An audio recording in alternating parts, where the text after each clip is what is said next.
పీడకల. అమ్మా, నువ్వేదో కలలు కన్నావని వాటిని నేను సహకారం చేయడమేమిటి?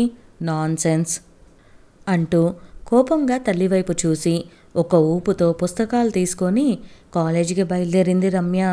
బీటెక్ ఫైనల్ ఇయర్ చివరి సెమిస్టర్లోకి వచ్చారు. కాలేజీ అయిపోగానే తామెప్పుడూ కలుసుకునే పార్క్లోకి దారి తీసింది. అప్పుడే అక్కడికి వచ్చి తన కోసం వెయిట్ చేస్తున్న సమీర్ని చూసి రమ్య ముఖం విప్పారింది. అతని పక్కన కూర్చొని అతని తింటున్న పల్లీలను షేర్ చేసుకుంది. కొద్దిసేపటి తర్వాత రమ్య ఒడిలో తల పెట్టుకొని పడుకున్నాడు సమీర్. అతని తలలోని వెంట్రుకల్లోకి చేతుల్ని పోనిచ్చి గోముగా అతని వైపే చూస్తుంది ప్రేమగా. సమీర్, అమ్మ నన్ను ఉద్యోగం చేయమంటుంది. తను చదువుకొని కూడా ఉద్యోగం చేయకుండానే పెళ్లి చేసుకుందట. అందుకని తన కళ్ళలన్నీ కూడా నన్ను తీర్చమంటుంది అన్నది రమ్య. దానికి సమీర్, చెయ్యి, రేపో మాపో ఏదో ఒక సాఫ్ట్వేర్ కంపెనీలో ఉద్యోగం వస్తుంది. అక్కడికి వెళ్ళి కంప్యూటర్ ముందు కూర్చొని వర్క్ చేస్తూ ఆ టెన్షన్తో జీవితాన్ని కూడా మర్చిపోయి నిస్సారంగా కాలాన్ని వెళ్ళది. నీ ఆనందం, వయసు అన్నీ కూడా ఆవిరైపోయిన తర్వాత ఆ ఉద్యోగమే నీకు మిగులుతుంది అన్నాడు వెటకారంగా. నువ్వు ఉద్యోగం చేయవా అంటూ అడిగింది సమీర్ని. నెవ్వర్. అలాంటి పిచ్చి పని నేను అస్సలు చేయను. నేను జీవితాన్ని ఎంజాయ్ చేయాలి. ఆఫీస్ జాబ్ అంటూ రొటీన్గా బ్రతకడం నాకు అస్సలు ఇష్టం లేదు.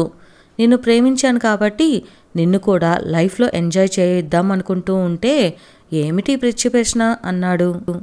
మరేం చేద్దాం? మన పెళ్ళికి మా ఇంట్లో వాళ్ళు ఒప్పుకోరు. కులాల పట్టింపులు ఉండనే ఉంది కదా అంది దిగాలుగా రమ్య. వాళ్ళతో మనకెందుకు? మనం వెళ్ళిపోయి కొన్ని రోజులు ఎంజాయ్ చేసిన తర్వాత అప్పుడు పెళ్లి సంగతి ఆలోచిద్దాం. అప్పటిదాకా జీవితాన్ని అనుభవించి తనివి తీరేదాకా ఎంజాయ్ చేద్దాం అన్నాడు మెరుస్తున్న కళ్ళతో సమీర్. ఎక్కడికి వెళ్దాం? నాకు కూడా నువ్వంటే చాలా ఇష్టం. నువ్వేం చెప్పినా బాగానే ఉంటుంది. నువ్వు చెప్పింది కరెక్ట్ అనిపిస్తుంది. ఈ ఉద్యోగం చేయటం నాకు అసలు ఇష్టం లేదు అన్నది రమ్య. అయితే ఇప్పుడే వెళ్ళిపోదామా గోవాకి అన్నాడు సమీర్. మరి డబ్బులు కావాలి కదా, ఎలా అంటూ అమాయకంగా ప్రశ్నించింది రమ్య. ఏముంది, మనకు ఎంతమంది ఫ్రెండ్స్ లేరు? వాళ్ళందరూ మనకి సహాయం చేస్తారులే, అది ఒక సమస్య కాదు అంటూ రమ్య చేయి పట్టుకొని హడావిడిగా బయటకు లాక్కుపోయాడు సమీర్. అలా ఇద్దరూ కలిసి గోవాకి వెళ్ళారు. గోవాలో బీచ్లో తిరుగుతూ, రెస్టారెంట్లో తింటూ, ఊరంతా తిరుగుతూ ఒక జీవితానికి సరిపోయినంత ఆనందాన్ని పొందారు. ఎంత హాయిగా ఉందో! కోరుకున్న ప్రియుడు పక్కనే ఉంటే స్వర్గం తనతోనే ఉన్నట్లుంది. ఏది పగలు ఏది రాత్రో కూడా అర్థం కాలేదు ఇద్దరికీ. ముద్దు మురిపాలతో, సరసాలు విలాసాలతో, విహారాలతో గడిచిపోయింది. 10 రోజులు గడిచిపోగానే ఫ్రెండ్స్ ఇచ్చిన డబ్బు కూడా అయిపోయింది. ఇంకా ఎవరిని అడిగినా లేవు అంటూ ఫోన్ ఎత్తడం కూడా మానేశారు. దాంతో అసలు జీవితం మొదలైంది. అప్పుడే ఇద్దరికీ గుర్తు వచ్చారు తల్లిదండ్రులు. ఆకాశంలో విహరిస్తూ గాలి మెడలు కట్టిన ఇద్దరు ఒక్కసారిగా నేల మీద పడిపోయారు. కడుపులో ఆకలి బాగా వేధించింది. డబ్బున్నంత కాలం ఇద్దరి మధ్య ఉన్న ప్రేమ మెల్లమెల్లగా తగ్గిపోవటం మొదలైంది. ఏం చేయాలో తెలియక అయోమయంలో ఉన్న రమ్యకు ఇప్పుడే వస్తానంటూ వెళ్ళిన సమీర్ మళ్ళీ కనిపించలేదు.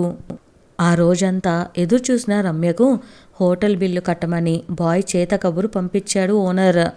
ఏం చేయాలో అర్థం కాక వెక్కి వెక్కి ఏడుస్తుంది. ఎక్కడికి వెళ్ళగలదు? తల్లిదండ్రులు రానిస్తారో లేదో? ఏ ముఖం పెట్టుకొని ఇంటికి వెళ్ళాలి? అప్పటికి తన తల్లి చెప్తూనే ఉంది, ఆర్థిక స్వతంత్రం లేని ఆడవాళ్ళ పరిస్థితి చాలా భయంకరంగా ఉంటుందని. కనీసం తన చిన్నప్పటి నుంచి ఏ పని కూడా నేర్చుకోకుండా గారాబంగా పెరిగింది.